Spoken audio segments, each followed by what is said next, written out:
Assalamualaikum warahmatullahi wabarakatuh. Bismillahirrahmanirrahim. Alhamdulillahi rabbil alamin. Wassalatu wassalamu ala asyrafil anbiya'i wal mursalin Sayyidina Muhammadin wa ala alihi wa sahbihi ajma'in. Amma ba'du. Saudara-saudaraku kaum muslimin dimanapun Anda berada, pagi ini adalah kajian Ahlus Sunnah wal Jamaah dengan materi yang sama seperti 2 hari kemarin, yaitu pembacaan kitab Mukhtasar Al-I'tiqad lil Imam Al-Baihaqi pada halaman 206. Mudah-mudahan Allah memberikan rahmat, perlindungan dan taufiknya kepada kita dalam masa-masa diam di rumah saja. Qala al-muallif rahimahullah wa nafa'ana bihi wa bi'ulumihi fid dharain amin. Al-Imam Asy-Syaikh Abdul Wahhab Asy-Sya'rani rahimahullah berkata, qala al-Baihaqi, Al-Imam Al-Baihaqi berkata, "Tsumma inna ra'ayna asya'a mutadaddatan min sya'niha at-tanafuru wat-tabayunu wat-tafasudu majmu'atan fi badanil insan wa abadani sairil hayawan." Jadi di sini Imam Al-Baihaqi atau Imam Asy-Sya'rani yang melakukan ikhtisar, ringkasan terhadap kitab Imam Al-Baihaqi ini masih menjelaskan seputar dalil wujudnya Allah, dalil keesaan Allah. Setelah menjelaskan beberapa ayat Al-Quran tentang keesaan Allah dan wujudnya Allah, kemudian berikut ini komentar Imam Al-Baihaqi dan Imam Asy-Sya'rani. Kemudian kita melihat beberapa hal, beberapa unsur, beberapa hal yang saling berlawanan, yang semestinya antara beberapa unsur itu saling menghindar, saling berpisah, dan saling merusak. Ternyata unsur-unsur itu berkumpul di dalam badan manusia dan badan hewan-hewan yang lain. Nah, unsur apa saja yang berkumpul dalam badan manusia maupun badan hewan-hewan yang lain? Wahiyal hararatu wal burudatu, yaitu 1 unsur panas, 2 unsur dingin, warrutubatu unsur basah, wal yubusatu dan unsur kering. Panas, dingin, basah, kering. Ini unsur yang berlawanan. Ini berkumpul di dalam badan hewan, baik badan manusia maupun hewan yang lain. Fakulna, dengan demikian kita berkata, inna jami'an jama'aha wa qaharaha 'alal ijtima' wa aqamaha bi lutfihi. Sesungguhnya azat yang mengumpulkan, yang menghimpun, telah menghimpun beberapa unsur itu dan memaksanya untuk berkumpul dan menjadikannya tegak dengan kasih sayangnya yang disertai kasih sayang Allah. Walau la dzalika, seandainya tidak digabung, enggak dikumpulkan oleh Allah, latana farat, tentu beberapa unsur itu saling menghindar, wala tafasadat, dan tentu saling merusak. Walau jaza an tajtami'al mutadaddat wal mutanafirat wa tataqawama min ghairi jami'in yajma'uha la jaza ay yajtami'al ma'u wan nar wa yataqawama min dzatihima min ghairi jami'in yajma'uhuma wa muqimin yuqimuhuma wa hadza muhalun la yutawahham. Seandainya boleh, seandainya mungkin hal-hal yang berlawanan itu berkumpul, hal-hal yang saling berbeda, saling menghindar itu berkumpul, kemudian masing-masing saling melakukan perlawanan tanpa seseorang yang mengumpulkan, yang menghimpun semuanya, tentunya mungkin saja api dan air itu berkumpul. Kemudian api dan air itu saling berlawanan dari dirinya, tanpa ada seseorang yang mengumpulkannya menjadi satu, dan tanpa ada orang yang menegakkannya menjadikannya tegak menjadi satu. Wa hadza muhal la yutawaham. Seperti ini mustahil, tidak bisa orang salah sangka seperti ini.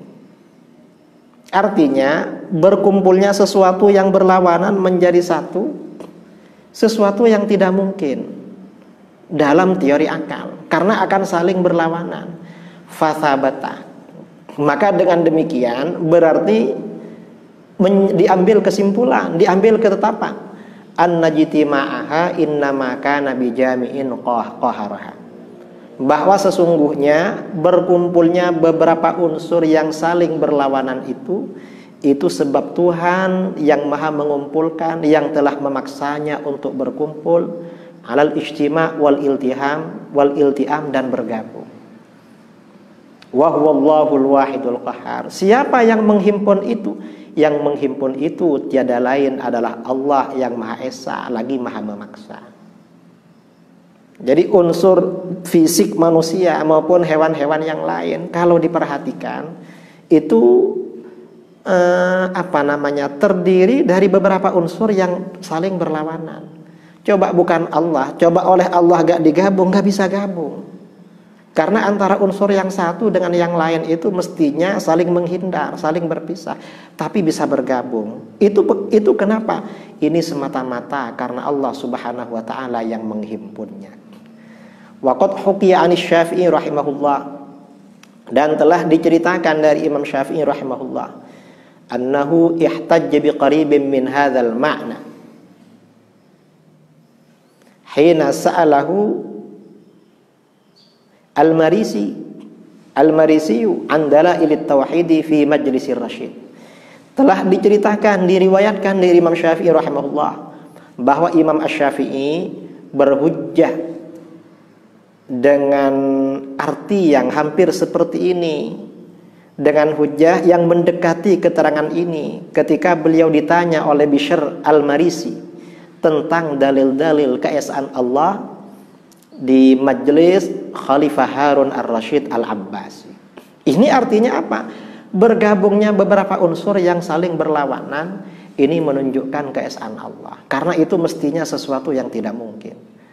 Tsumma yu'lamu, kemudian perlu diketahui, anna shani'al alami la yushbihu syai'an minal alami.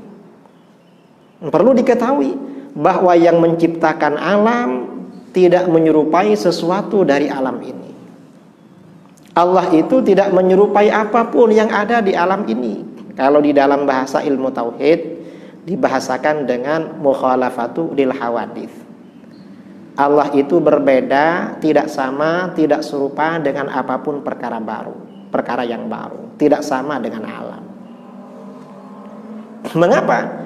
Li'annahu law ashbaha syai'an minal muhdatsat bijihatin minal jihad ala ashbahahu fil hudusi min tilkal jihad. Karena seandainya Allah itu menyerupai sesuatu dari beberapa perkara baru ini, Allah menyerupai sebagian dari perkara yang baru, bijihatin minal jihad, dengan satu sisi dari sekian sisi yang ada, maka berarti Allah menyerupai perkara baru itu dalam segi barunya ditinjau dari aspek sisi itu. Sedangkan Allah itu kan wajib bersifat qidam, wujudnya tanpa permulaan. Maka bagaimana? Berarti Allah itu tidak serupa dengan apapun perkara yang baru.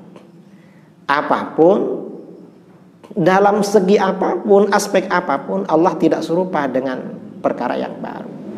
Wa muhalun ayyakunal qadimu muhdatsan, dan mustahil Tuhan yang maha qadim, yang tanpa permulaan itu adalah perkara baru. Au qadiman min jihatin haditsan min jihatin ukhra, atau dikatakan Allah itu tanpa permulaan dari satu sisi, tetapi baru dari sisi yang lain. Ini mustahil bagi Allah. Kalau bahasa Al-Quran, ya, bahasa Al-Quran, bahwa Allah itu mukhalafatul hawaditsi, Allah Subhanahu wa ta'ala berfirman laisa kamitslihi syai'. Tidak ada sesuatu apapun yang serupa dengan Allah.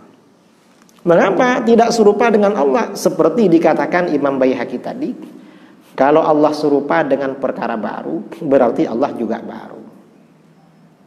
Dalam aspek apapun. Sedangkan Allah itu wajib bersifat qidam, wujudnya tanpa permulaan. Ini keterangan di dalam Al-Quran. Qala Al-Baihaqi rahimahullah.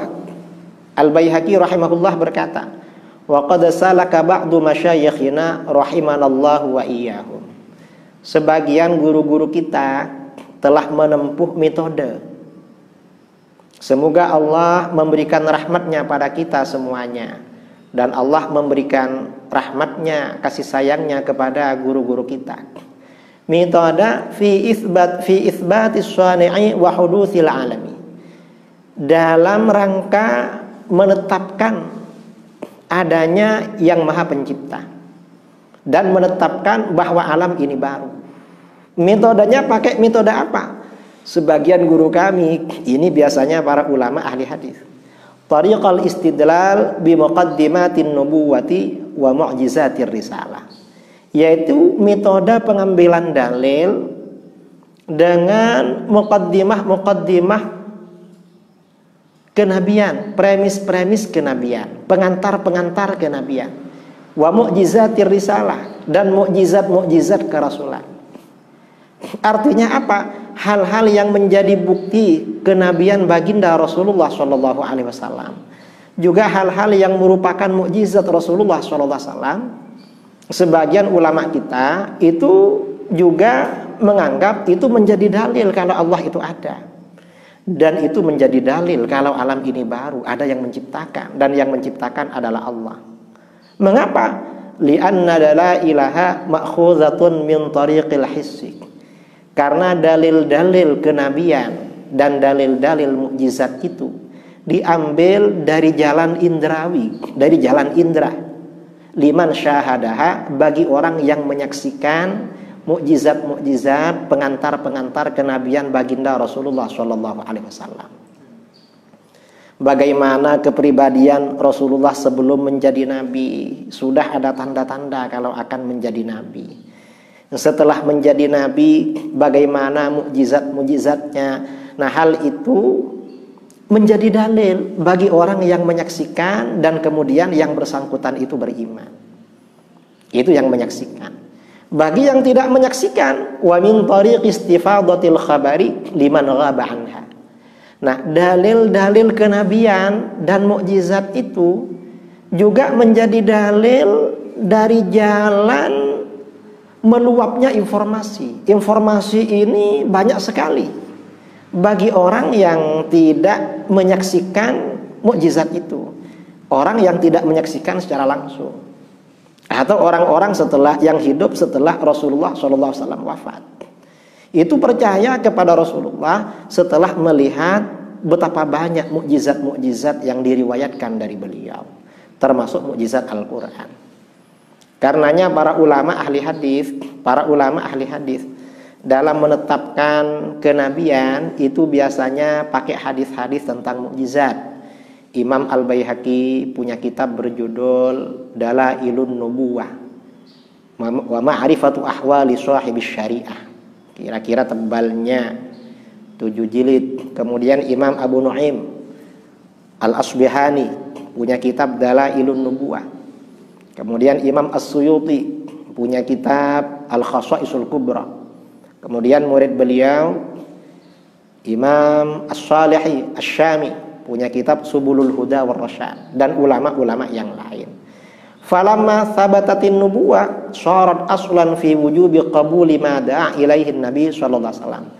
Ketika kenabian Rasulullah sallallahu alaihi wasallam itu bisa dibuktikan dengan meyakinkan, maka kenabian ini menjadi dasar dalam wajibnya menerima apa yang menjadi ajakan baginda Nabi sallallahu alaihi wasallam. Wa ala hadzal wajhi, dan atas cara seperti ini, kana imanu aktsaril mustajibina lirrusul shalawatullahi alaihim ajma'in. Atas dasar seperti ini, pembuktian kenabian secara meyakinkan, ini adalah keimanan sebagian besar orang-orang yang menerima ajakan para Rasul sallallahu alaihi wasallam. Shalawatullah alaihim ajma'in. Banyak ya para sahabat Rasulullah sallallahu alaihi wasallam, juga para pengikutnya nabi-nabi terdahulu itu beriman setelah menyaksikan mukjizat.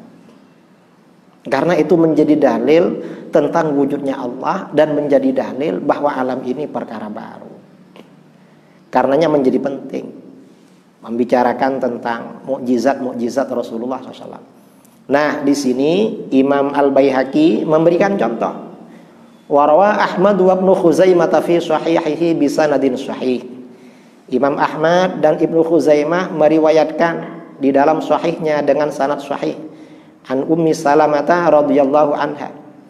Dari Ummi Salamah radhiyallahu anha, zaujin Nabi alaihi salam, istri baginda Nabi alaihi salam, qalat. Ummu Salamah berkata, "Innan Nabiyya alaihi salam lamma futina ashabuhu bi Makkah asyara alaihim ayyalhaqu bi ardil habasyati." Sesungguhnya Nabi sallallahu alaihi wasallam ketika para sahabat beliau itu diuji, diganggu oleh orang-orang musyrik di kota Mekah, Rasulullah menyarankan kepada mereka untuk berhijrah ke negeri Habasyah Ethiopia. Fadzakarul haditsa bitulihi ila anqal. Rawi menyebutkan hadis ini secara panjang sampai pada redaksi, sampai dia berkata, fakallamahu Ja'far radhiyallahu an, yakni an-Najasyiyah. Ja'far bin Abi Thalib berdialog dengan Raja Najasyi. Faqala, Ja'far berkata, kunna ala dinihim. Raja, kami dulu mengikuti agamanya orang-orang musyrik di Mekah, yakni ala dini ahli Mekah, yakni mengikuti agama penduduk Mekah, agama musyrik. Hatta ba'atsallahu azza wa jalla fina rasula, hingga akhirnya Allah mengutus kepada kami seorang rasul. Na'rifu nasabahu afafahu, kami tahu nasabnya, kami juga tahu kejujurannya, dan kami juga tahu kebersihan pribadinya. Fada'a ila an na'budallaha wahdahu la nusyriku bihi syai'a. Lalu Rasul itu mengajak kami agar kami hanya menyembah Allah saja dan tidak mempersekutukan Allah dengan apapun. Wa nakhla ma ya'budu qaumuna wa ghairuhum min dunihi, dan mengajak kami untuk melepas apa-apa yang disembah oleh kaum kami dan selain mereka, menyembah selain Allah kita lepas. Wa amarna bil ma'ruf, Rasul memerintahkan kami melakukan kebaikan. Wa nahana 'anil munkar, Rasul juga melarang kami dari perkara yang mungkar, dari kemungkaran. Wa amarna bis sholati was siyami was shadaqati wasilatir rahim, Rasul memerintahkan kami salat, puasa, sedekah, menyambung kekerabatan.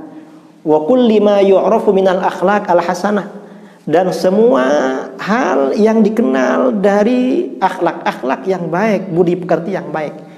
Fatala alaina tanzilan ja'ahu minallahi azza wa jalla, lalu Rasul membacakan pada kami ayat yang diturunkan, wahyu yang diturunkan yang datang dari Allah azza wa jalla. La yushbihuhu syai'un ghairuhu. Ayat wahyu yang diturunkan itu tidak serupa dengan yang lain, gak serupa, gak bisa ditiru. Fasaddaqnahu wa amanna bihi, karena gak bisa ditiru dan ajakannya baik, kami membenarkan pada beliau. Kami membenarkan dan kami beriman. Wa arafna, dan kami yakin, kami tahu, annama jaa bihi wal haqqu min indillahi azza wa jalla, sesungguhnya apa yang dibawa oleh beliau adalah kebenaran dari Allah azza wa jalla. Fa faraqna inda dzalika qaumuna wa adzauna, lalu apa yang terjadi? Kaum kami memutus kami diputus karena ikut beliau oleh kaum kami, karena kami beriman pada kebenaran, dan mereka menyakiti kami, mengganggu kami. Faqalan Najasyi, lalu Raja Najasyi, Raja Ethiopia itu berkata, hal ma'akum mimma nuzila alaihi syai'un taqra'unahu alaihi. Apakah kalian membawa sesuatu yang diturunkan kepada beliau yang bisa kalian bacakan kepadaku? Qala Ja'far bin Abi Thalib radhiyallahu anhu berkata, "Na'am, iya, saya bawa." Faqara'a, lalu Ja'far membaca, "Kaf ha ya ain shad." Beliau membaca surat Maryam yang bercerita tentang surat Maryam. Falamma qara'aha, setelah Ja'far membaca Kaf ha ya ain shad dan ayat-ayat berikutnya, bahkan Najasyi hatta ikhdalla lihyatahu, Raja Najasyi menangis. Raja Najasyi menangis, tangisannya sampai membasahi jenggotnya. Mengapa? Terharu dengan ayat Al-Qur'an. Terharu. Wa bakat asaqifatuhu hatta ikhdallu masahifahum. Dan uskup-uskupnya, pendeta-pendeta Raja Najasyi semuanya juga menangis. Tangisannya sampai membasahi kitab-kitab yang mereka pegang. Wa qala Najasyi, dan Najasyi berkata, "Inna hadzal kalam wal kalam alladzi ja'a bihi Musa alaihi salam la yakhrujani min mishkatin wahidah." Sesungguhnya firman ini dan firman yang dibawa oleh Musa alaihi salam itu benar-benar keluar dari sumber yang sama, benar-benar keluar dari lampu dari lentera yang sama. Ini Al-Quran. Karena Al-Quran ini termasuk mukjizat, ya. Orang yang mengerti Al-Quran langsung menangis dan beriman.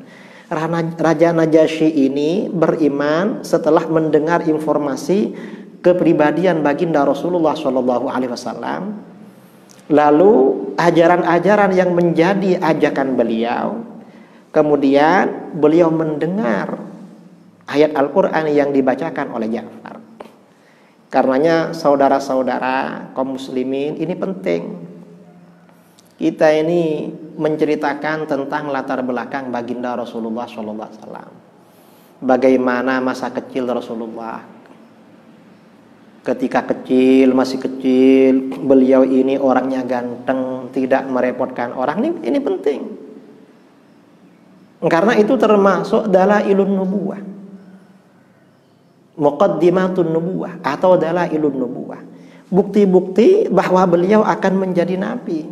Rasulullah itu sejak kecil gak sama dengan anak-anak biasa, karena memang manusia pilihan. Ini perlu diterangkan. Mengapa? Dengan seperti ini akan memperkuat, memberikan pemantapan dalam keimanan generasi masyarakat kita. Qala Al-Baihaqi berkata, mengomentari hadis tentang Raja Najasyi tadi, fahaula ima'an Najasyi wa ashabihi istadallu bi'ajazil Qur'an ala sidqin Nabi sallallahu alaihi wasallam fi madda'ahu minar risalah faktafau bihi. Ini para sahabat menghadapi Najasyi dan sahabatnya berdalil dengan kemukjizatan Al-Quran tentang kebenaran baginda Nabi SAW dalam risalah yang diakui oleh beliau. Ternyata bagaimana Raja Najasyi dan sahabatnya merasa cukup dengan dalil kemukjizatan Al-Quran itu.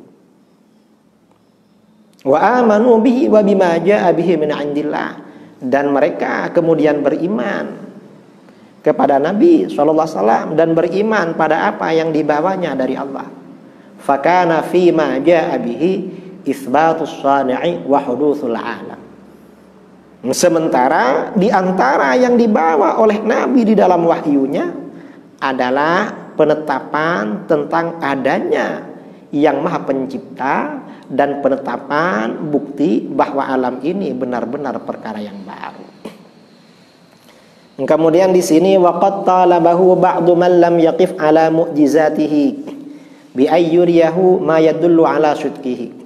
Sebagian orang yang belum pernah tahu pada mukjizat-mukjizat Nabi, sebagian sahabat, orang kadang sebelum beriman itu benar-benar meminta kepada Nabi agar diperlihatkan kepada orang, agar Nabi memperlihatkan kepada orang itu apa-apa yang menjadi bukti kebenaran Nabi. Falamma arahu wa waqafahu alaihi amana bihi wa saddaqahu fima jaa bihi min indillahi azza wajalla.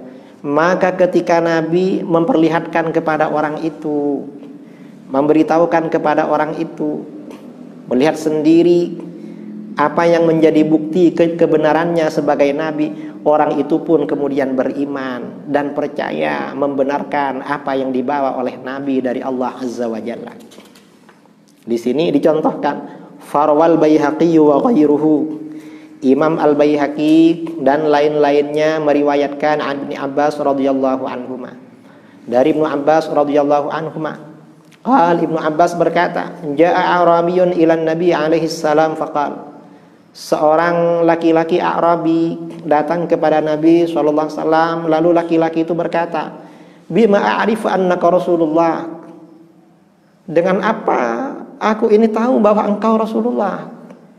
Engkau ngaku Rasulullah. Gimana caranya tahu engkau Rasulullah? Faqala, Rasulullah SAW menjawab, "Ara'aita law da'awtu hadzal 'idqa min hadhihi an-nakhlah atashhadu anni Rasulullah?" Coba kamu ceritakan padaku. Kamu ceritakan padaku. Seandainya aku panggil standan dari pohon kurma itu. Standan dari pohon kurma itu aku panggil ke sini. Suruh datang. Apakah kamu akan bersaksi bahwa aku Rasulullah? Qala na'am. A'rabi itu berkata, "Oh, kalau Tuhan bisa memanggil standan yang ada di pohon kurma atau ranting yang ada di pohon kurma bisa kamu panggil? Ya, saya akan percaya." Qala. Lalu Ibnu Abbas berkata, "Fada'al ilqa." Lalu Rasulullah SAW memanggil standan atau ranting kurma itu. "Ayo ke sini." Faja'ala al-'idqu yanzilu minan nakhlah. Kemudian tiba-tiba standan atau ranting kurma itu turun dari pohonnya. Hatta saqata ilal ardi, turun sampai dia jatuh di atas bumi. Faja'ala yanquzu hatta ada Nabi SAW. Kemudian standan atau ranting kurma itu kemudian melompat sampai datang kepada Nabi sallallahu alaihi wasallam. Qala Ibnu Abbas berkata, "Tsumma qala lahu." Kemudian Nabi sallallahu alaihi wasallam bersabda kepada standan atau ranting itu, "Irji." Kembali lagi. Faraja'a hatta 'ada ila makanihi. Kemudian ranting kurma atau standan kurma itu kembali lagi sampai kembali pada tempatnya semula. Setelah melihat mukjizat seperti ini yang memang siapapun gak bisa melakukan, faqalah, A'rabi itu langsung berkata, "Asyhadu annaka Rasulullah." Aku bersaksi bahwa engkau adalah Rasulullah. Wa amana bihi. Dan A'rabi itu kemudian beriman kepada baginda Rasulullah SAW. Kita walaupun tidak melihat langsung kejadian seperti ini, kita termasuk orang yang beriman karena itu merupakan mukjizat Nabi kita Shallallahu Alaihi Wasallam. Nah, ini termasuk metode sebagian ulama kita di dalam menetapkan wujudnya Allah dan keesaan Allah itu menggunakan dalil-dalil kenabian, yaitu mukjizat-mukjizat kenabian seperti ini. Karena tentang wujudnya Allah juga bahwa alam ini baru, itu termasuk ajaran yang dibawa oleh baginda Rasulullah SAW. Kemudian kita pindah bab sedikit. Babun fi dzikri asma'illahi azza wa jalla wa sifatihi. Bab ini menyebutkan nama-nama Allah dan sifat-sifatnya. Kalau di dalam bahasa yang populer disebut dengan Asmaul Husna. Qala Al-Baihaqi. Al-Baihaqi berkata, ba'da an dzakara iddataha wa tafsiraha. Setelah menyebutkan jumlah Asmaul Husna 99 juga penafsirannya. Jadi Imam Asy-Sya'rani di sini tidak menyebutkan Asmaul Husna secara utuh, juga penafsirannya. Karena ini ringkasan. An Abi Hurairah radhiyallahu an marfu'an. Al-Baihaqi menyebutkan hadis marfu dari Abu Hurairah radhiyallahu an. Setelah menyebutkan hadis marfu dari Abu Hurairah radhiyallahu an, Al-Baihaqi berkata, za'ama ba'du ahli ilmi bil hadis. anna dzikral asami fi hadzal hadits min jihati ba'dhir ruwat. Sebagian ahli ilmu hadis, sebagian ulama ahli hadis berasumsi bahwa penyebutan nama-nama Asmaul Husna 99 dalam hadis ini sebenarnya itu dari pihak sebagian perawi. Wa annal hadits 'anin nabi sallallahu alaihi wasallam fi dzikri 'adadiha duna tafsiril 'adad. Sedangkan hadis dari Nabi sallallahu alaihi wasallam itu sebatas menyebutkan jumlah Asmaul Husna yang 99 tanpa menjelaskan nama-nama itu satu persatu. Wa hadhil asami malquratun fi kitabillahi azza wajalla. Nama-nama yang 99 yang populer itu disebutkan di dalam Al-Qur'an, kitab Allah azza wajalla. Wa fi sairil ahadits an nabiyina Muhammadin alaihi salam, juga disebutkan dalam banyak hadis-hadis dari Nabi kita Muhammad sallallahu alaihi wasallam mufradatan, secara sendiri-sendiri, nassan au dilalatan, baik disebutkan secara tekstual, secara langsung, au dilalatan, atau disebutkan secara dilalah, secara petunjuk saja. Fadzakarnaha fi kitabil asma was sifat, maka nama-nama itu kami sebutkan di dalam kitab al asma was sifat. Imam Al-Baihaqi rahimahullah selain punya kitab Al-I'tiqad yang tebalnya hampir 500 halaman, beliau juga punya kitab yang berjudul Al-Asma wa Sifat. Kira-kira tebalnya seperti ini, 1 jilid.